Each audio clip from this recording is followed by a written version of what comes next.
그래서 그 첫 번째로 불황기 시제 때 어떻게 부동산을 잘 매입을 할 건가? 어떻게 잘 할 건가? 자, 그럼 이렇게 잘 하는 방법은 뭐죠? 그럼 거래 당사자 입장을 분석을 해보면 답이 나오지 않을까라는 생각이 들어집니다. 그러면 부동산 거래 당사자를 보면 매도자, 매입자, 중개업자가 있는데 요즘같이 정보가 인터넷 상으로 많이 있을 경우에는 매도자, 매입자가 서로 거래를 해도 무방합니다. 그러나 부동산은 금액이 크기 때문에 매도자는 금액을 해당 금액 잘 받을 수 있을까? 매입자는 그런 권리를 부동산에 관한 권리는 복잡하잖아요.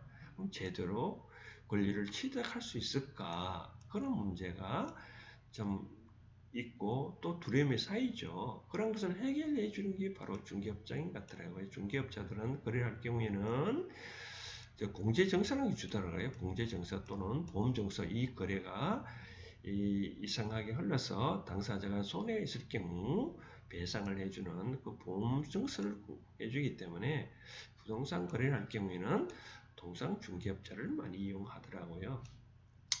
그럼 오늘 이와 같이 세 당사자 입장에서 한번 입장을 살펴보도록 하겠습니다. 통세 당사자 입장을 보면 끝으로 보면 매도자는 가급적이면 가격을 높은 가격에서 팔려고 하고 매입자는 가급적이면 낮은 가격에서 살려고 하겠죠. 중개업자의 속마음은 매도자, 매입자를 얼마나 빨리 거래를 성사시켜서 중개 수수료를 한 건이라도 더 챙기려고 하는 거죠. 과연 이렇게 정당하냐? 이런 우리가 피상적으로 나타났을 때 이런 의견이 정당하냐? 정당하면 그대로 나랑 되는 문제이고 정당하지 않았다면 고쳐야 되겠죠. 그러면 어떻게 고쳐야 될 건가 한번 살펴보도록 하겠습니다.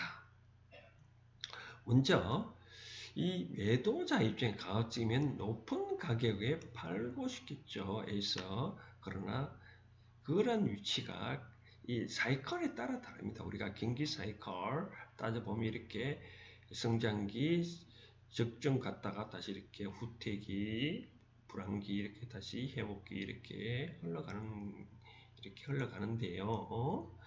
그러면 우리가 입장에서 이렇게 성장기, 호황기 입장에서는 시장의 중심이 힘의 파워가 어디에 있냐라고 잘 파악을 해야 되겠죠. 힘의 파워. 이와 같이 성장기 호황기 입장에서는 힘의 파워가 바로 매도자에 있습니다. 매도자가 있습니다. 왜 매도자가 있냐면 생각을 한번 해보십시오. 왜 매도자가 있는 이 가격 부동산 가격이 이렇게 저점과 시간이 가면 오르잖아요. 그러면 매도자 입장에 여기 팔려고 내놨다가 좀 있으면 어떻게 되죠? 오르니까 그럼 매도자 안 팔려고 또 거두어 들을 수가 있잖아요. 그러니까 이때는 시장의 중심이 바로 매도자 중심이 있습니다. 이럴 경우에는 매도자는 천천히 팔면 되죠. 기다리면 가격이 오르니까. 그럼 매입자는 어떻게 했냐? 이와 같이 성장기 때문에 빨리 사야 제대로 가격을 저렴하게 살 수 있는 거죠. 이제 그러면 반대로 이같이 그러면 불황기 때는 어떻게 되느냐 한번 볼까요? 이같이 성장이 올라갔다 불황기 때는 불황기는 바로 이런 상태죠. 이 불황기 때는 어떠냐? 가격이 점점 떨어지잖아요. 떨어지면 매도자의 중심에서 시장의 파워는 매입자 중심으로 갑니다. 매입자 중심이 가다 보니 이쪽이 안 사면 어떻게 되겠죠? 자꾸 떨어지니까 매입자는 안 살러 가니까 시장의 중심은 매입자가 아닙니다. 이와 같은 경우에는 매도자는 가급적이면 빨리 팔려고 할 거고 매입자는 가급적 늦게 팔려고 할 겁니다. 그래서 우리가 따졌을 때 그러면 시장의 대응을 어떻게 할 건가 제가 설명을 드리도록 하겠습니다. 어차피 매도자 입장에서는 어떤 부동산을 판매한다 그러면 제 가격을 받아야 되는데 제 가격을 받는 경우 아까 이와 같이 내가 시장에 속한 경우가 성장이냐 불황기냐 이런 걸 잘 파악해서 내가 어떤 스탠스를 견지를 해야 된다는 걸 아까 설명드렸고, 그러면 매도자 입장에 가급적인 어떤 부동산을 팔고 싶잖아요. 팔고 싶으면 현재 시장에 형성된 가격보다 5%는 빨리 가격을 낮춰야 되는 겁니다. 우리가 심리를 보면 우리가 이렇게 보면 공급 곡선과 수요 곡선을 만나는 점에서 가격이 형성되는데, 이와 같이 이 가격에 우리가 팔려고 했을 때 매도자는 무조건 팔고 싶으냐? 그렇지 않죠. 지금 내가 당장 팔고 싶은데 그럼 어떻게 되냐? 내가 급박하면 할수록 5%를 낮춰야 하는 거죠. 그 5%를 낮췄다 안 팔면 더 이상 다시 또 5%를 낮춰야 하는 거죠. 최대한 지금 당장 팔고 싶으면 인생의 원칙상 30%를 낮추면 됩니다. 그러면 금방 팔립니다. 우리가 100% 어떤 가격이라면 30%만 낮추면 훨씬 더 팝니다. 또 제가 또 매도자 입장에서는 제가 또 설명을 드리는 거, 이런 상황이 또 설명을 드리고 싶습니다. 우리가 누가 어떤 사람이 이 부동산을 어떤 사람 집이 이 땅이든지 건물이 누가 사러 왔다 이거죠. 또 어떤 내가 어떤 상가를 구하고 싶은데 상가를 구하면 우리 권리금이 있잖아요. 권리금이 있잖아요. 이 권리금이 요즘같이 권리금이 어떤 지난번에 명동에 보니까 통상 명동의 권리금이 몇 억이라는데 최근 권리금이 뭐 없다고 그런 상가도 나오는데, 저는 그런 생각입니다. 매도자 여러분, 제가 지금부터 하는 말씀을 잘 들어보십시오. 누가 어떤 부동산이 달라고 하면 그냥 그 가격대로 주는 게 좋습니다. 내가 조금이라도 더 받으려고 하다가는 나중에는 마이너스 돼도 못 받습니다. 30% 떨어뜨려놔도 못 받는 경우가 있습니다. 이와 같이 지금 내가 돈이 필요하다 그러면 그 매도자 입장에서는 누가 달라고 하면 그 금액이 내가 받고 싶은 금액보다 70%가 높다면 얼른 주십시오. 물론 70%도 안 된다 그러면 어쩔 수 없겠지만, 내가 받고자 하는 가격이 만약에 100이라면 누가 가만히 70%만 이상 준다 그러면 얼른 파십시오. 안 그러면 나중에 마이너스 돼도, 즉 68이 돼도 팔 수가 없는 사례가 있습니다. 내가 최근에 하나 이런 경우를 봤습니다. 어떤 상가를 봤을 때 권리금이 5천원짜리가 있더라고요. 5천만원짜리 5천만원짜리가 있는데 이 따지고 보니까 이런 경우 있더라고요. 근데 어떤 저 상가 권리 권한 사람이 자기가 판단해 보니까 3천만 원 정도 되더라고요. 3천만 원. 3천만 원 딱 되다 보니까 이게 좀 표현이 좀 이상한 표현이지만, 이제 어떤 사람이 자기가 따져보니까 3천만 원 아니고 예를 들어 봤을 때 4천만 원이었더라.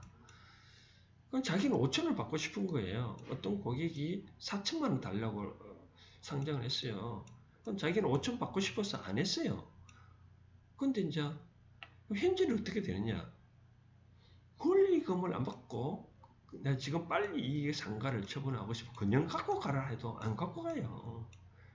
그럼 당초에 이 70%면 얼마입니까? 5천에 35, 3,500만 원이잖아요. 그렇죠? 자기가 생각한 금액이 70%, 5천만 원에 70%면 3천만 원, 4천만 원 더 주네. 그러면 당연히 줘야죠. 예를 들어서 권리금이 내가 받고 싶은 금액이 예를 들어서 이런 거죠. 예를 들어서 뭐 만약에 7천만 원이다. 그럼 내가 77이 49 하면서 한 5천만 원 준다 그러면 얼른 받아야 되죠. 내가 받고 싶은 금액이 만약에 5천만 원이다. 그러면 70% 5천이 30% 3,500만 원 준다. 그러면 얼른 줘야 됩니다. 또 마찬가지 또 마찬가지입니다. 부동산 또 따지고 보면 우리가 아까 상가뿐만 했을 때 우리가 상가도 마찬가지로 설명했듯이 매매도 마찬가지입니다. 어떤 물건이 만약에 100억이다. 근데 어떤 사람이 따져보니까 70밖에 안 준다. 그럼 70% 수준이에요. 그럼 팔아야 된다. 그럼 팔면 어떻게 되냐면 이 금액을 받고 난 다음에 이 돈으로 나중에 또 활용을 하면 이 돈이란 것은 현금을 갖고 있으면 얼마든지 또 다른 투자처가 있거든요. 내가 꼭 100억을 받고 싶다고 어떤 물건이 만약 100억 단위가 너무 큽니까? 예를 들어서 땅이 있다. 내가 받고 싶은 금액이 딱 10억이다. 라고 했을 때 어떤 사람이 야 8억 주고 팔아. 나 10억이다. 안 팔죠? 그럼 10억 갖고 만약에 8억에 파는 사람은 이 8억 갖고 또 다른 투자처로 활용하면 얼마든지 수익금을 얻을 수 있습니다. 근데 계속 10억을 유지한다. 나중에 8억도 못 파고 7억밖에 못 받는 그런 경우가 있습니다. 그러면 얼른 달라고 할 때는 얼른 주고 그러면 이 돈 갖고 다른 데 활용하면 얼마든지 내가 받고 싶은 금액 10억을 보충할 수 있습니다. 이 돈이란 것은 요요 법칙에 요요 법칙에 있어 자꾸 움직이는 경우가 있습니다. 그래서 요요 법칙이 있기 때문에 요요 법칙이기 때문에 가급적이면 달려갈 때는 매도자는 얼른 주라 라고 말씀을 드리고 싶습니다. 그 다음 매입자 입장을 볼까요? 매입자는 가급적이면 낮게 사고 싶죠. 낮게 산다고 입장에 있어서는 얼마든지 낮게 살 수 있을까요? 그때 저는 이렇게 해서 매입자는 이렇게 상담을 해드리고 싶네요. 우선 어떤 집을 보거나 부동산을 보더라도 첫 번째는 내가 처음에 마음에 들었을 때 사지 말고 가급적이면 3번은 분석해 보라는 거죠. 또 제가 말씀드리고 싶은 예를 들어 전원주택을 산다. 전원주택을 산다 그러면 특히 해운생각 원에도 언급을 해놨지만 이 전원주택은 3계절은 지켜보라는 것이에요. 우리가 통상 전원주택을 여름만 보고 사지 말라는 겁니다. 여름은 우리 나무가 우거지잖아요. 우거지면 사고 싶죠. 근데 기회를 대보세요. 황량합니다. 황량하면 어떻게 사고 싶은 생각 안 듭니다. 그래서 전원주택 할 경우는 꼭 새 계절을 지켜보라고 생각을 하고 싶습니다. 근데 통상 3번은 지켜보라. 그런데 뭐 무조건 3번은 그럼 놓치면 어떻게 되냐? 놓치면 또 다른 물건이 있겠죠. 그러나 우리가 정형화된 아파트 경우에는 구조가 다 똑같습니다. 그게 뭐 내일 오나 모레 오나 뭐 고모레 오나 한 달 후에 오나 구조는 다 비슷합니다. 그래서 아파트 같은 경우에는 그게 아니고 나머지 땅 같은 경우에는 꼭 3번 보고 아파트 경우에는 그냥 한 번 봐도 우리가 다들 아파트에 살아봤잖아요. 그냥 다 경험을 뻔합니다. 그래서 아파트 경우에는 한 번만 봐도 이거는 뭐 마음에 드는 그 느낌이 있을 겁니다. 그러면 상관없습니다. 아파트 경우에. 그러나 이 땅이라든지 그런 거는 최소한 3번을 보고 지켜보라. 그리고 마음에 든다면 상대가 받고 싶은 거는 마음에 든다면 상대가 받고 싶은 금액이 있으면 얼른 그냥 주십시오.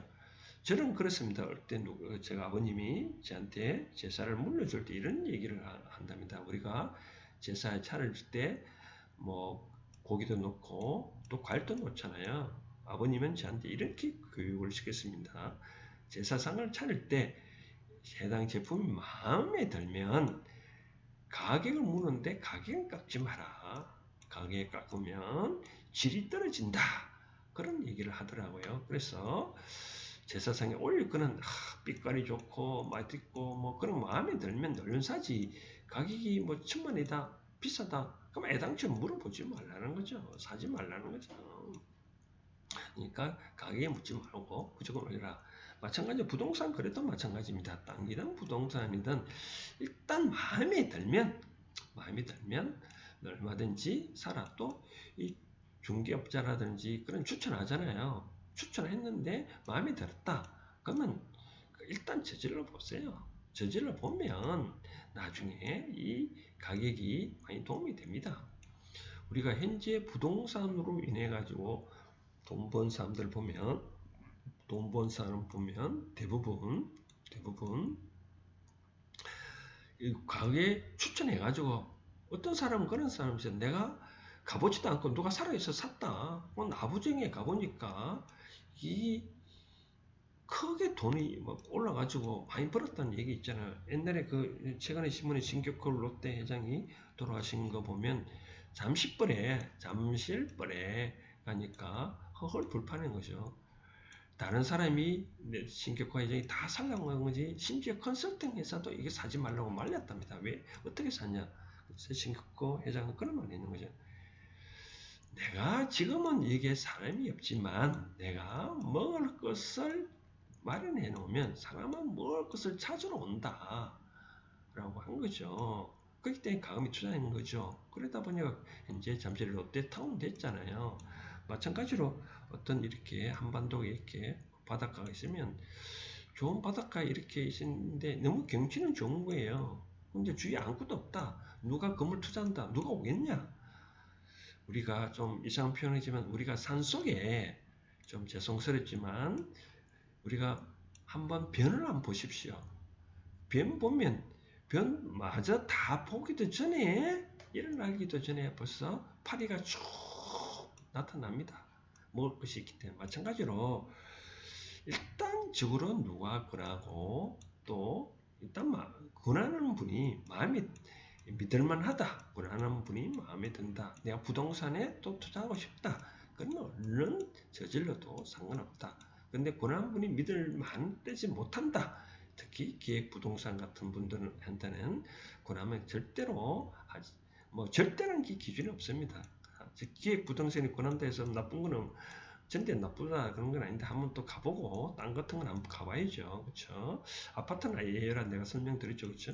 땅 것도 한번 가보고 세 번을 가보고 그리고 구매하라는데 근데 기획부동산 이외에 평소에 잘 아는 지인, 아는 부동산 중개업자를 권하면 얼른 저질러도 문제는 없다라고 말씀을 드리고 싶습니다. 또 중요한 거는 매입자 입장에서는 제가 말씀드렸죠. 저질러라 해서 일단 마음에 만약에 이 권한 사람이 못 믿겠다 하더라도 일단 마음에 들다 그러면 가격은 상대가 원하는 대로 줘도 아무 문제가 없다. 그러면 나중에 이 기운들은 원칙적으로 많이 높기 때문에 땅의 기운이 높기 때문에 땅 때문에 내가 본인이 도움이 됩니다. 그 다음 이제 중개업자의 입장을 볼까요? 중개업자 좀 이 인성교육이 많이 필요한데 제가 중개업자 인성교육을 좀 시킨다는 뭐 하지만 중개업자의 속성은 그렇습니다. 우리가 매도자, 매입자를 하루라도 빨리 많이 만나서 빨리 해가지고 한 건 달성되게끔 한다는데 우리 부동산 중개업자들 보면 그게 뭐 주위에 돈 많이 버는 사람도 있다 하지만 결국은 그런 돈이 다 어디로 갑니까? 현재 중개업 복덕방에서 돈 많이 벌었다는 사람이 있습니까? 없잖아요. 그러면 우리는 중개업자에 대해서는 이렇게 말씀을 드리고 싶습니다. 우리 땅을 산다는 사람이 있다면 이런 심정이 할까요? 바로 기운이 큰 사람이 있잖아요. 기운이 큰 사람이죠. 기운이 크다 그러면 어떻게 돼요? 땅을 조금 샀다. 그럼 땅을 계속 산다. 그럼 이 나라 전체를 살 수 있는 거죠. 땅을 매입자는 이렇게 기운을 큰 사람입니다. 그러면 중개업자는 어떻게 할 건가? 어떤 물건이 있다 그러면 이 가치를 면밀히 분석을 해서 이 부동산에 대해서 일단 공부를 하라 이겁니다. 공부를 해서 이거는 어디에 항목이 좋고 가격이 얼마 정도 좋고 설명 나름대로 공부를 하라는 거죠. 공부하고 난 다음에 자 매도자가 나타났다면 매도자한테 무조건 이 땅을 권할 게 아니라 매도자는 당신은 뭐 할 건가? 미리 공부를 하라는 거죠. 미리 공부를 하라. 그럼 매도자 물론 뭐 도사가 되면 좋죠. 척 하면 딱이고 딱 들어오면 뭐를 뭐 어떤 심리를 파악하면 뭐 좋겠죠. 뭐 저같이 심리 분석을 잘 하는 사람은 모르겠지만 심리 분석을 못하는 사람은 잘 모르잖아요. 그러면 매도자에 물어봐야죠. 그러면 당신은 뭐 때문에 사고 싶냐? 그러면 물어보고 나 이렇게 만약에 학원을 하고 싶다. 그러면 학원을 할 만한 장소에 자기가 소개를 해야 되겠죠. 그렇죠? 딱 정확하게. 그럼 이 땅에 대해서 설명을 확 해주는 거죠. 그렇죠? 소개를 해주고 나면 그러면 나중에 그죠. 그러면 자 가격을 잘 문제했는데 가격을 물어보죠. 그러면 이분이 가격이 먼저 말할 수도 있지만 가격이 얼마 된지 물어보면 좋겠죠. 만약에 가격이 뭐 10억이 좋다. 그러면 내가 10억에 해당되는 만큼 설명을 했냐는 거죠. 이 땅의 값어치에 대해서. 땅의 가치에 대해서 10억에 대한 설명도 안 해놓고 10억을 받으려고 하면 되겠습니까? 그러니까 만약에 이 손님이 내가 설명을 10억짜리 설명했다. 내가 중개시 입장은 대충 알잖아요. 이 가격이 얼마 정도 생각할 거다. 뭐 10억이다. 그러면 10억이 되는 만큼 가격을 설명을 한번 해보세요. 설명하고 난 뒤에 그러면 당신이 상대가 10억짜리 원한다 그러면 딱 되잖아요. 나의 설명은 1억짜리 값어치를 해놓고 상대의 10억짜리 원하는 가격을 받고자 하면 안 되죠. 그렇죠? 또 따지고 보면 그렇습니다. 우리가 그런 말 있지 않습니까? 우리가 이 매입자는 기운이 큰 사람입니다. 그래서 이런 사람들을 잘 응대하면 또 다른 애한테 복이 오는 거죠. 제가 이런 얘기를 해보고 싶습니다. 이런 말 있잖아요. 우리가 사람의 두 가지 분류가 있습니다. 두 가지 분류가 있습니다. 예를 들어서 접시를 닦는 사람이 두 가지 분류가 있는데 접시를 닦는 사람 두 사람인데 한 사람은 용돈을 벌기 위해서 접시를 닦으러 가고 한 사람은 이 식당에 오는 내방 분들한테 어떻게 하면 하나하나도 깨끗한 접시를 내어주기 위해서 접시를 닦는 분이 있습니다. 근데 용돈을 벌기 위해서 접시를 닦는 사람은 그 사람은 결국은 용돈밖에 안 생기지만 내가 이 가게에 하나라도 좀 깨끗하게 오는 그런 분들한테 깨끗한 접시를 내어주기 위해서 내가 점점 깨끗하다. 그럼 나중에 이 사람은 돈뿐만 아니라 더 나은 위치에 갈 수도 있습니다. 그렇기 때문에 이런 상황을 내가 쭉 설명을 하고 있는데 마찬가지로 중개업자도 마찬가지예요. 중개업자도 이 사람들한테 어떻게 하면은 거래를 성사시키려고 해서 수수료 하나 더 따먹겠다고 하지 마시고 매입자를 잘 성향을 파악해서 부동산만 권할 것뿐만 아니라 예를 들어서 어떤 사람이 만약에 이걸 학원을 건물을 짓는다 그러면 학원에 뭐 여러 가지 건축비도 있고 학원은 어떻게 명업이 잘 될 거라든지 또 그런 거 다 컨설팅을 해주는 거죠. 종합 컨설팅을 해주는 거죠. 그렇죠? 종합 컨설팅 하면 이분은 좋은 인연을 맺게 됩니다. 좋은 인연을 맺게 되면 모든 업은 사람이 해주는 거죠. 동업이 해주는 건 아닙니다. 피아노 학원을 하든 커피를 하든 업은 사람이 와서 해주는 거지. 커피도 사람이 와서 사 먹잖아요. 뭐 학원도 사람이 와서 공부를 하는 것이 그렇기 때문에 종합적으로 컨설팅을 잘 해주다 보면 나중에 내가 비록 중개업을 안 하더라도 또 다른 데 내가 써먹을 수 있다는 거죠. 그래서 그럼 수수료를 어떻게 받을 건가? 너무 내 생각이 그렇습니다. 뭐 내가 열심히 노력을 해 중개 성사가 되는데 열심히 뭐 중개 성사 시켜주시면 그만큼 대가를 주겠죠.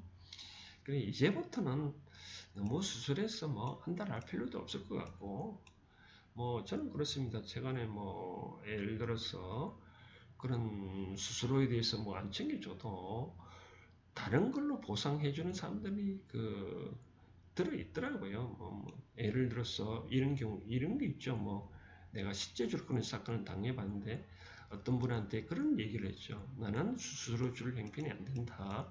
이걸 중개해 줄 수 있냐라고 하니까 상대는 흔쾌히 중개를 해주더라고요. 그래서 나는 나중에 이분들한테 미안해서 자꾸 또 다른 것도 소개해주고 서너 개 소개해준 사례가 있는데 이것처럼 우리 중개에 하는 분도 새롭게 입장을 해서 마음 자세를 좀 고쳐야 되지 않겠냐. 그래서 중개업자들은 매도자의 심리, 매입자 심리를 잘 파악해서 거기에 맞는 것을 소개해 주는 거예요. 쉽게 말해서 이런 거죠. 우리가 인연 법칙이라는 것이 있잖아요. 이 땅은 큰 인연이거든요. 사람과 땅에 인연을 맺어주는 거거든요. 이와 같이 좀 그림을 다시 그린다면 이 하늘과 땅, 사람이 있는데 이 중개업자들은 이 땅, 사람과의 관계를 잘 인연을 맺어주는 게 큰 거거든요. 이같이 인연을 맺어주시면 그걸로 큰 보람을 삼으면 되는 것이 너무 연연하게 뭐 스스로 타령을 할 필요는 없습니다. 그래서 인연을 맺어주는 걸로 우리가 중매 때 그러잖아요. 두 남녀가 있으면 이렇게 잘 맺어주는 걸로 사면 되는 거지. 뭐 중매가 잘 성사됐다 해서 뭐 양복이니 원하지 않잖아요. 그래서 이제 중개업자도 좀 입장을 고쳐야 된다라고 말씀을 드릴 수가 있겠습니다. 자, 정리를 하자면 이렇습니다. 정리를 하자면 매도자는 얼른 달려갈 때 줘라. 매입자는 상대한테 마음에 들면 너무 가격에 연연하지 말라. 중개업자들은 어떻게 해야 되냐? 한 건 성사시키려고 하지 말고 거기에 맞는 사람들한테 적당한 땅에 관련된 인연을 맺어주려고 해라. 한 건 성사시키려 연연하지 말고 어떤 사람과의 거기에 맞는 적재적소에 맞는 좋은 인연 맺어주기, 좋은 땅의 인연을 맺어주기 그런 차원에서 생각해라 말씀을 드리고 싶습니다.